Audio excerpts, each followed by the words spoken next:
Hi, I'm Andrew, the young adult and media librarian at North Brunswick Public Library. And today I'm talking about a book which I think could be a very important one. It's called Flamer. It's a graphic novel by Mike Curato.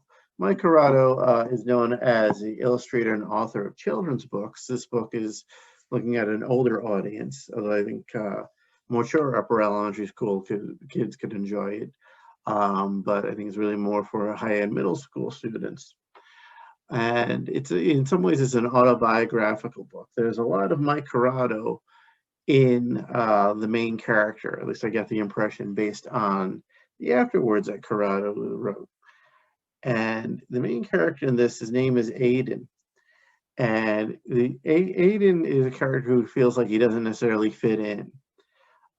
He's half Asian, half European American.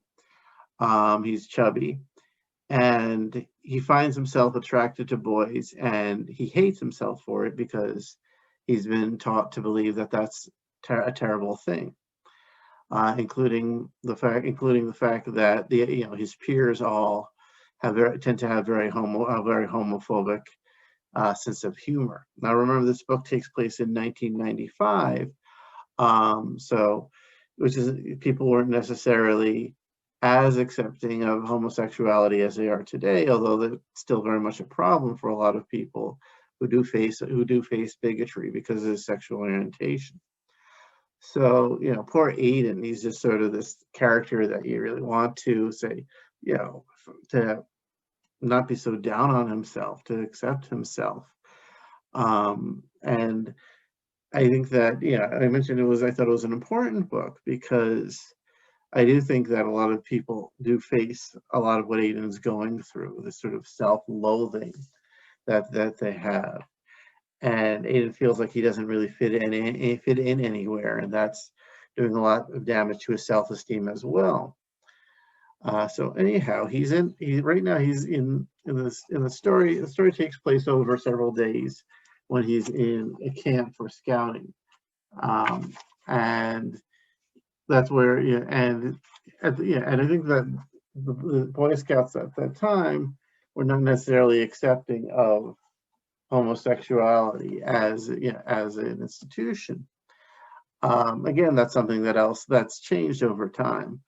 But I think that this was a time when being gay was the worst thing that a boy could be in the eyes of their classmates. Everything, I think that's changed to a degree, but you still see a lot of that as well.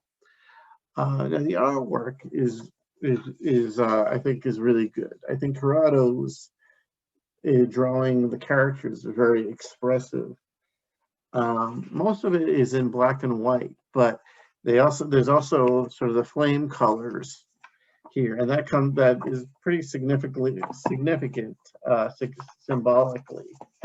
All right, that's something that comes up again and again, the theme of fire and putting out a fire, and you see Aiden trying to be someone he's not. And I don't like to give away the ending, but ultimately it is a hopeful story, and I think that's even though Aiden does go through really the depths of feelings, and just gets down feeling really, really low. And I think that it's sort of a troubling book in that way. But it's something that I do recommend. You can place a hold on it with a library. You can do that through our online catalog, or just by calling the library. I'd be curious to hear your thoughts on this book. I'd like to hear people's recommendations. Maybe I could look at another book that you recommend as well. And happy reading.